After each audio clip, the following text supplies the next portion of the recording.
You are Locked On Braves POSTCAST, part of Locked On Sports Atlanta, your team every day.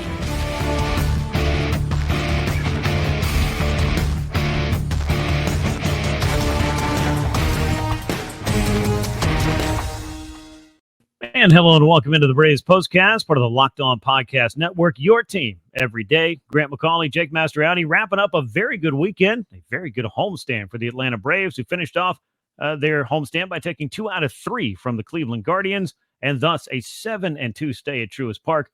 Pretty good work by the Atlanta Baseball Club. We're going to talk about all of that and wrap up this weekend. We'll also be looking ahead to a road trip out west for the Braves, who will be stopping over to see the Mariners and the Dodgers after leaving Truist Park with the best record in all of baseball. We'll see if they can bring that home.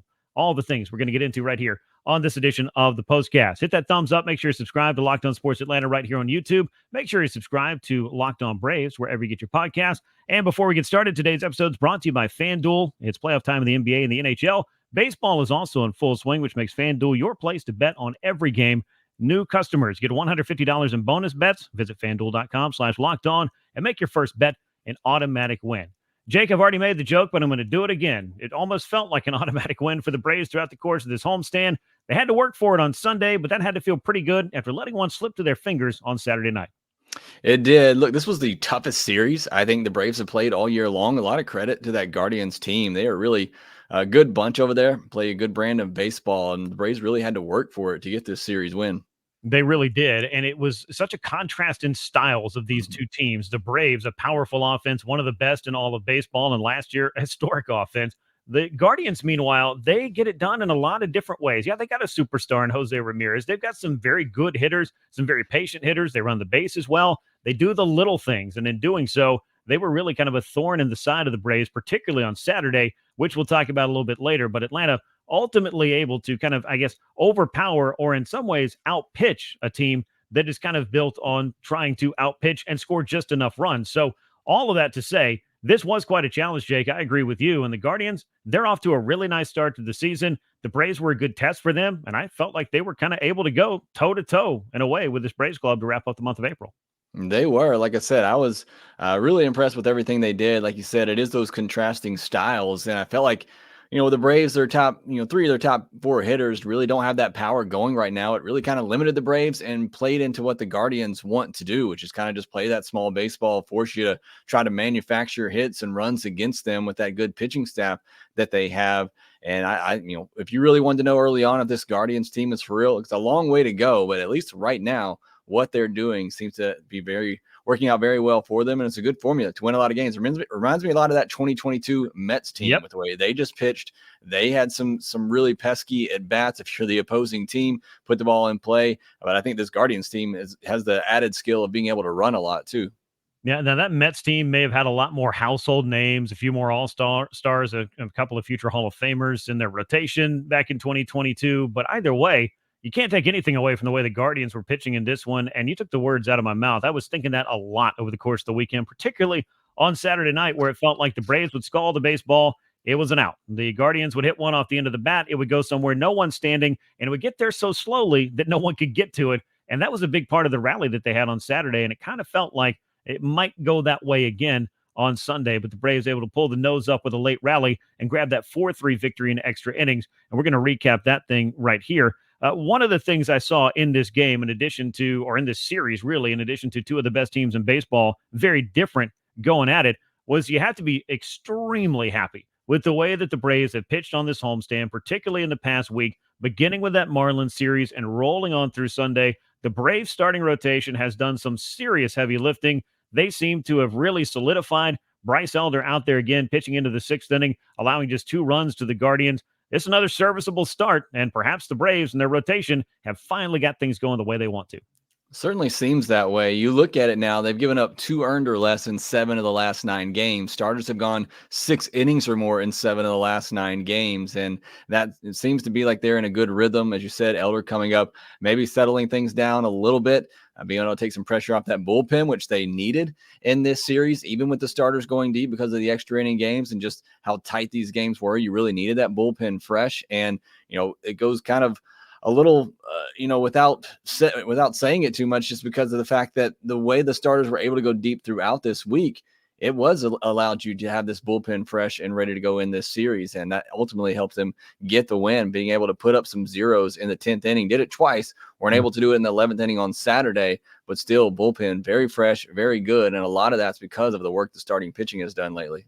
And there were a couple of key defensive plays in there as well. I know you and I have talked about Orlando Arcia on a pretty regular basis throughout the course of this season thus far. And you have to talk about what Austin Riley's also been doing over there. But Arcia with a couple of really nice tags, heads-up plays, just really great play overall, was definitely present in Sunday's game. I don't know what was going on in the 10th inning with a base running for the Guardians, but as I posted on social media, thanks, I guess. It allowed the Braves the opportunity to win that baseball game. But to put a button on what the Atlanta starting rotation has done, dating back to Monday when Bryce Elder came back up from AAA Gwinnett, 0.86 ERA. Two of those starts belong to Bryce Elder as well in there. It has lowered Atlanta's staff ERA to 3.72, which as of the close of the game was the fourth best rotation ERA in the National League. And the Braves came into Sunday already with the fourth best bullpen ERA in the National League.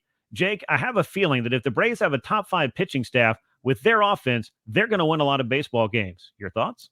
Yeah, I think that's absolutely right. And we know it. And we've talked about the fact that it's really hard to get, all three facets going at the same time, the offense, the starting rotation, the bullpen, but it will at some point. And when that happens, you do not want to be facing this Braves team. Offense kind of carried them early on, bullpen as well. Now the rotation's starting to come along. I don't know that it's going to be a top 5 rotation all year long. I think it certainly has the ability to be that. But even if it is top 10 with this offense, once we know they get going, it's just what makes this Braves team so deadly and why, there's a lot of hype surrounding this team coming into it. But we're also at that point of the year too, where things change really quickly. The Braves were I know they're at least bottom 10 and starting rotation ERA just a couple of weeks ago.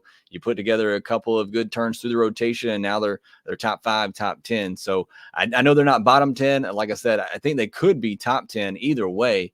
Once that group gets going, like you said, and with the offense the Braves had top to bottom, it's why they're one of the best teams, one of the favorites to win it all this year. Yeah, and if there's any indication of what you've seen this past week, I mean, I'm not going to sit here and tell you that Max Fried's going to throw a shutout every time, and that, Bryce Elder, Chris Sale, Charlie Morton, and Reynaldo Lopez are going to be almost blemishless themselves on the way through.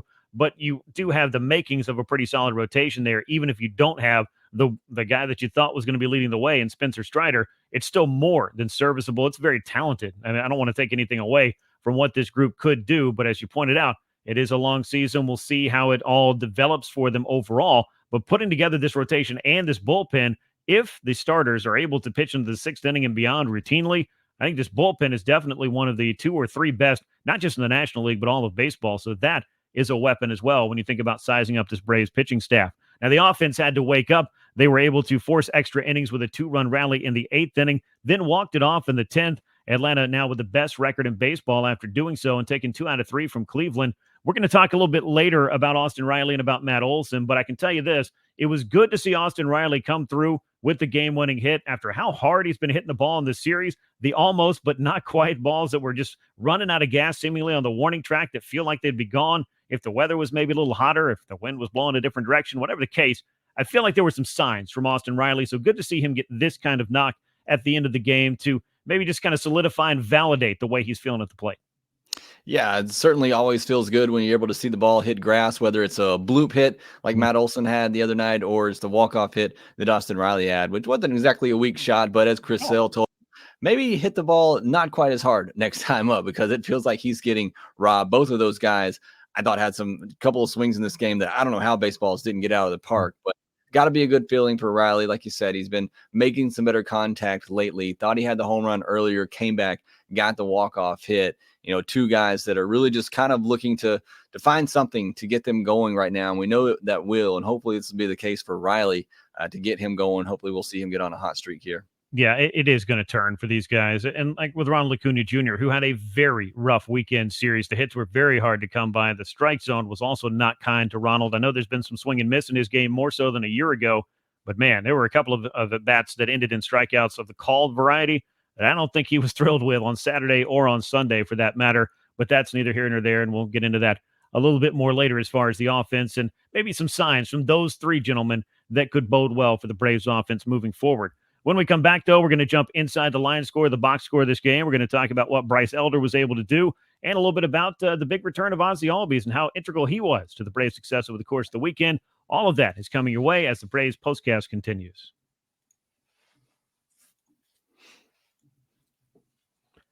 Step up to the plate this Mother's Day. DoorDash has a deal you don't want to miss. Right now, get 50% off your next order, up to $15 when you spend $15 or more on your next flour, convenience, grocery, or retail order. Use the promo code LOCKEDONMLB and start Mother's Day with flowers or surprise her with gifts from the brand she loves, delivered the very same day with DoorDash. Again, that promo code is LOCKEDONMLB on the DoorDash app. Get 50% off your next order, up to $15 when you spend $15 on or more on your next flour, convenience, grocery, or retail order.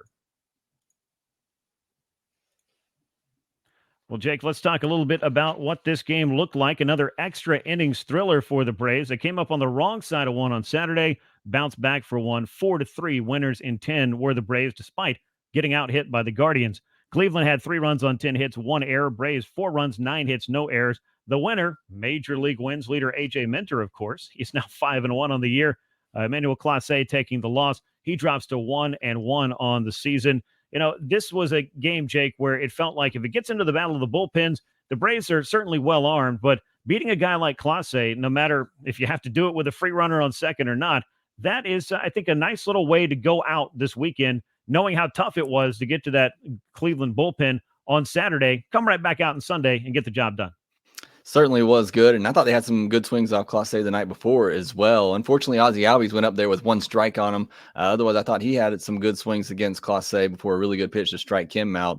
But yeah, a really great, Cleveland Guardians pitching staff, especially that bullpen, which the Braves struggle with there. But to be able to get a walk-off hit like that, and again, be Austin Riley in that spot for that moment, I thought that was good. But even this Braves team in this game, in this series, the last 2 games, falling behind, coming right back to tie it up, kind of tells you a lot about this team, and doing it against some of those arms coming out of that bullpen speaks a lot about this Braves offense and this lineup.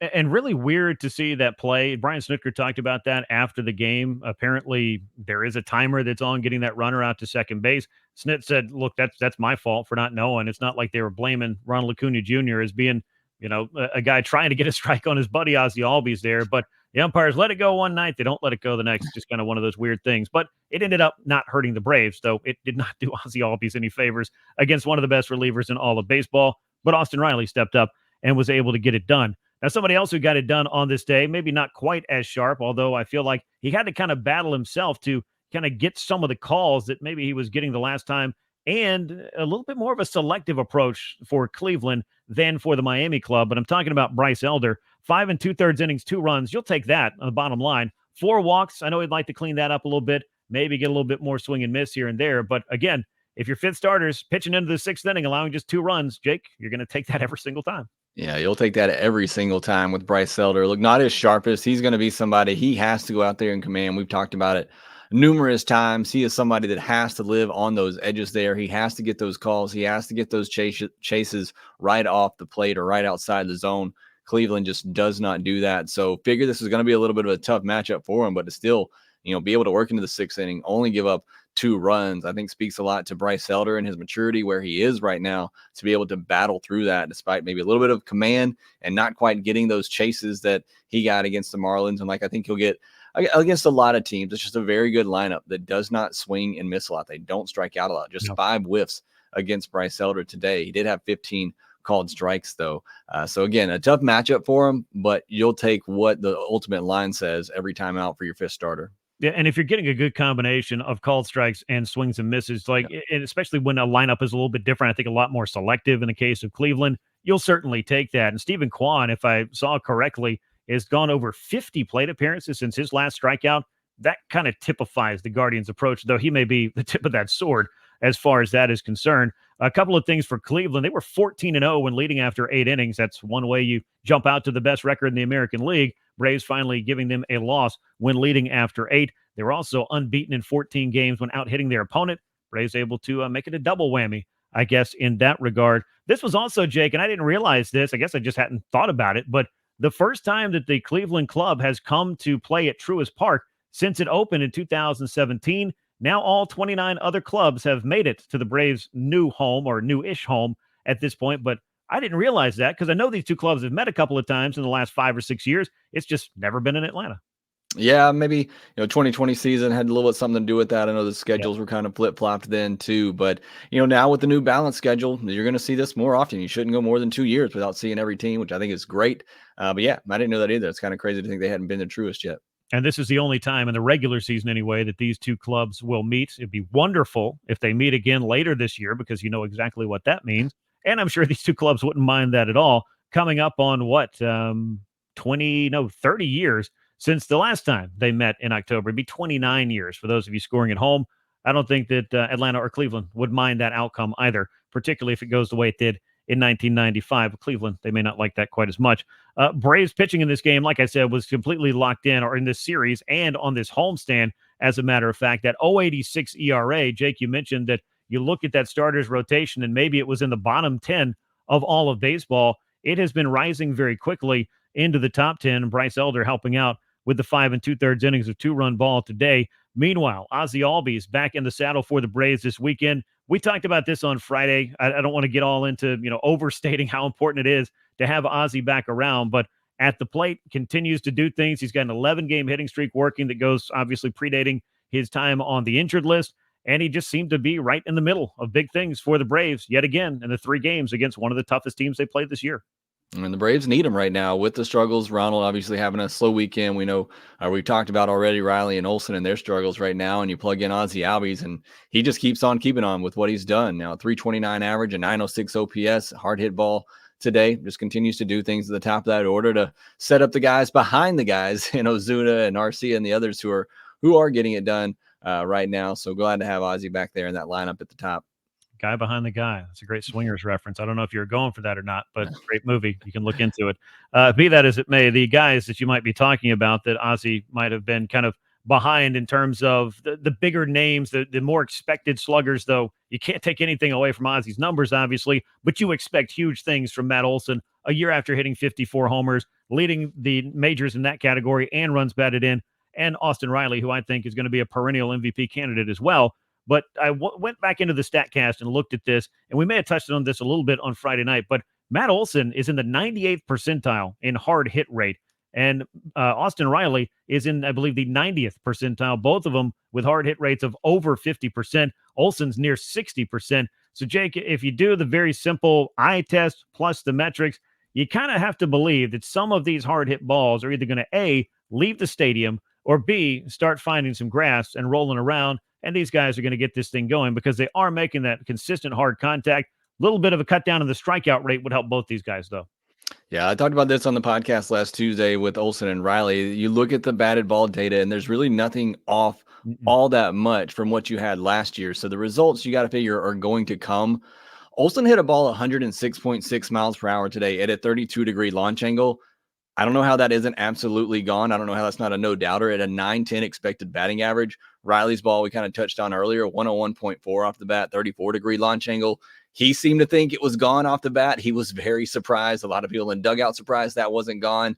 I know the wind was blowing. I know it's still somewhat cool. I mean, it was a little bit warmer week in Atlanta, but I don't know how either one of those balls weren't absolutely destroyed and gone 10 rows deep, but they're coming. They're hitting the ball hard. As for Olson, it is a lot of too much of the strikeouts right now, but when he is putting the ball in play, he's still hitting it extremely hard. So they're just a little bit off right now on the contact. And when they get it going, you're going to see those numbers, those power numbers shoot up.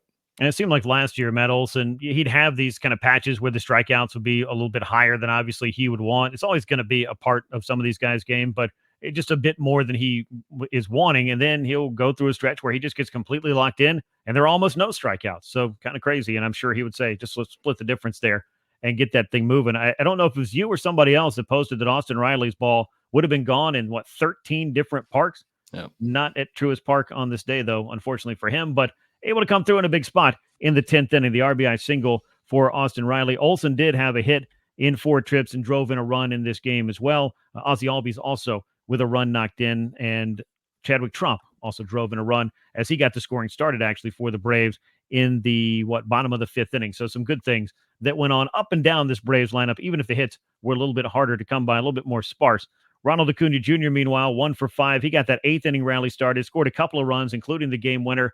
I know this was a tough weekend for him, but I just kind of keep feeling like it, Jake. And I'm going to keep saying it until people maybe are tired of hearing it or until Ronald Acuna Jr. does it. But one of those hot streaks is going to come along, and we're going to forget about some of these kind of weekends and maybe the slow start in the month of April in the power department for Ronald. Yeah, I've certainly been right there with you the whole time, and I still am, but this was a rough weekend for Ronald Acuna Jr. I mean, he just kind of looked lost at the plate a little bit like we've never seen him before. He did have some bad calls, obviously not go his way. But if you want to look on the bright side, the last at-bat that he had, the hit that he had was a 96-mile-per-hour fastball, middle up, and he's been getting hammered up with fastballs so far this year, mostly up and in. He's really been struggling with, but he really hasn't been on time with that four-seam fastball. So to see him time that up, lace it up the middle for a hard hit, and that to me is encouraging because that's really what he's been struggling with so far to begin this season. So I'm still with you. I think he's going to come around. We're going to see that hot streak, but it was a very difficult weekend for Ronald. No, it certainly was. But I will say this, if the rest of Major League Baseball didn't go home and do its homework over the winter and try to figure out how in the world to get Ronald Acuna Jr. out, plus once this data kind of starts to get around, you're going to see a bit of a change. And that adjustment is something that Ronald will have to adjust to. And that's what baseball is that constant game of adjustments. When we come back, we will put a bow on, actually. Let's do that. For the weekend series, the win against the Guardians, the homestand for the Braves at large, and also look ahead to the road trip out west. The Dodgers will be waiting after a stop in Seattle, and we'll preview that series next.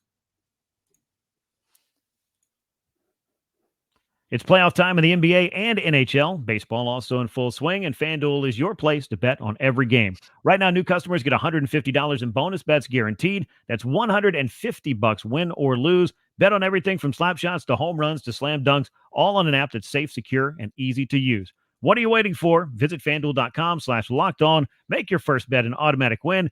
FanDuel, America's #1 sportsbook. Well, Jake, let's look ahead to this week. The Braves head out west. They're going to get a lot of miles in as they head out to Seattle to start a 3-game series, a 9:40 first pitch on Monday night. So burning the midnight oil is what we'll be doing over here on the east side of the country. They'll also make a stop in Los Angeles to face the Dodgers, and we know all about that rivalry, and we'll talk about it more as the week goes on, of course. But game one of this series, Seattle, and this is, I think, kind of interesting. You look at the Dodgers, and you expect that to be a first-place team in the NL West, but with all the upheaval in the American League West, the Mariners right now are also a first-place team, Jake. Yeah, it's a little wild to look at the standings there. You got the Mariners at the top 15-13 after going 7-3 in their last 10 games. And you look at the Astros at the bottom 9-19. They're 3-7 in their last 10 games. And the Oakland Athletics are third in that division right now. And it's just crazy to kind of look at those standings. It's obviously very early, and sometimes you'll see things like that. It's a 162-game season for a reason. But Mariners were expected to be a pretty good team and to be in that race to begin with. But they are playing much better baseball as of late. And going over there, going to Seattle, like you said, on the West Coast, it's going to be another tough matchup for the Braves, another tough matchup against some really good pitchers, just like we saw in Cleveland. So for an offense that struggling a little bit over the weekend, going out west, having to face another good pitching staff, it's going to be a tough task for this Braves offense to get going against them. And like I said, the Mariners playing good baseball at the moment. Yeah, no, they are a very good young club, and one that I know that division could look a lot different. The Texas Rangers are still kind of trying to figure it out. They're the second place club. And then the Athletics, credit to them, they're playing well. How long they'll be able to keep that up, that I think is worth questioning. Can the Angels ever put it all together? That's a question we ask every single year.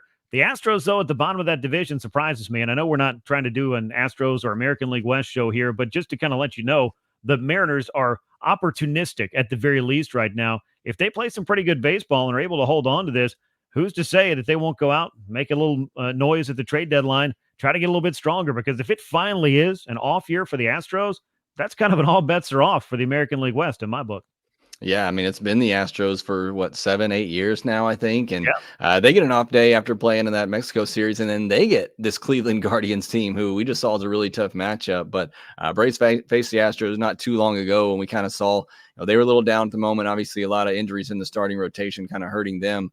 Right now, they just called up a top prospect in the Astros. Again, not trying to make this an Astros podcast here, but just very surprising because we have just are used to it for so long, seeing them towards the top of that division. Yeah, and there still is a lot of baseball left to be played. I believe nearly 135 games for every single team in baseball. The Braves right now have 136 games left. Yes, they're 19-7. Yes, they're on pace for over 100 wins for the third consecutive year. But as we know, a lot can happen over the course of a marathon baseball season. Let's talk a little bit about this, the pitching matchups for this series against the Mariners. You got Max Fried back on the mound, first time since that 9-inning complete game shutout in less than 100 pitches. We'd call that a Maddox around these parts, I believe. Bryce Miller will be on the mound against him. A good-looking right-hander, 3-2, 2.22 ERA, good strikeout stuff. Then you got Reynaldo Lopez against Luis Castillo, and then it's Chris Sale and Emerson Hancock to wrap up that 3-game series against the Seattle Mariners. But the first couple of matchups in particular, and of course, I'm always interested to see what Chris Sale can do based on how he has pitched thus far. But if the Braves needed to line it up to kind of have their rotation in the spot that they wanted to go start a West Coast trip or at least a trip out west, I don't know how much beachfront property there is in Seattle, but be that as it may, these are the 3 starters I think you'd want right now.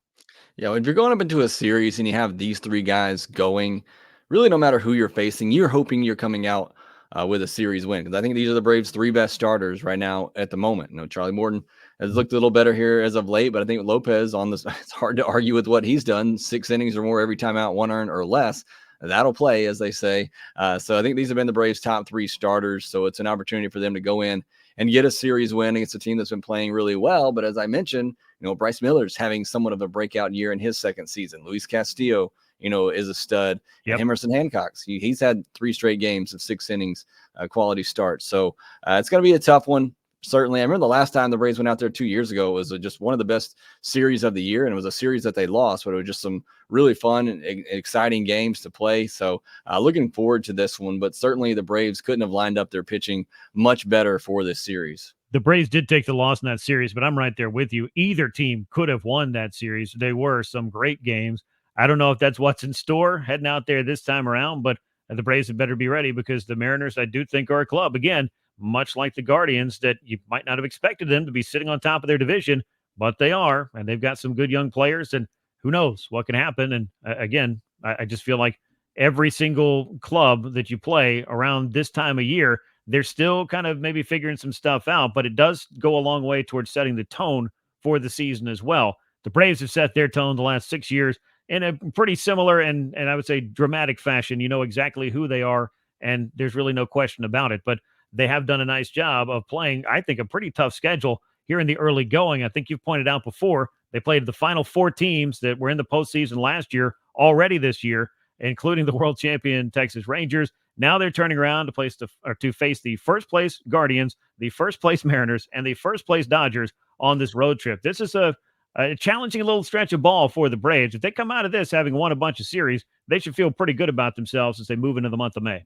Yeah, and I mean, look, the Braves are playing a lot of tough teams and 2 of those on the road, but the Braves are a good team themselves, and they have to know that and play with that confidence to know that they can beat anybody at any time. So that's just where the Braves are, but it is certainly a tough test. I feel like the Braves have had a lot of those here early on, and hopefully things are going to get easier as the schedule kind of evens out throughout the season. I did want to make one note here because we talked about Chris Sale and that big strikeout game coming. Mariners, as of the end of Sunday night, lead all of baseball in strikeouts, and they've struggled against left-handed pitching as well. Then the bottom half in OPS, ranked 25th in OPS against lefties. So this might be the opportunity here, Grant, for Chris Sale to rack up those strikeouts and have that big strikeout game. So last time out, Travis d'Arnaud told Max Fried he wanted a complete game. Last postcast, recent postcast, I said I think the big strikeout game for Chris Sale is coming. Perhaps we'll both be right. I don't know.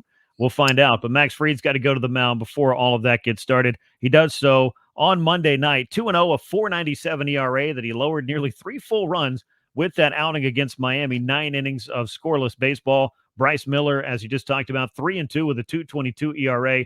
A nice early good start for him, perhaps a big season in the offing. But I think the job for Max Fried is very simple, and I think he talked about it pretty eloquently after his last start. He wanted to be on the attack, and he wanted to execute, and that's exactly what he did last time out. If he takes that game plan into this one, Jake, I feel like it may not be a complete game shutout, but Max Fried should do pretty well. He certainly should. Look, anytime Max Fried has, at least 3 or 4 of his pitches going, he has so many, but last time out, he really had all of them going. And we talked about the start before that when he was trying to get back on track. He was primarily just focusing on that fastball curveball. But in the last one, he was mixing up all of them and throwing them all very well, locating them where he wants to. And when Max Fried does that, it's just really hard to string hits against him. It's usually a lot of weak contact and some ground balls, and hopefully to the left side where Arcia and Riley are playing Gold Glove defense. Yeah, it has been outstanding on that infield, and Max Fried will be more than happy to put them to work on Monday night. It's Fried against Miller, 9:40 first pitch Eastern time out in Seattle as the Braves and Mariners will open up a 3-game series, and the Braves open up a 6-game road trip that also includes a stop in Los Angeles on the back end of that. That's going to bring us to the end of this edition of the Braves Postcast. A great homestand for Atlanta. 7-2 the Braves go. They take 2 out of 3 from the Guardians to wrap things up over the weekend. Once again, make sure that you're subscribed to Locked On Sports Atlanta here on YouTube. Leave us those likes and comments, share the show with a friend, and subscribe to Locked On Braves wherever you get your podcasts.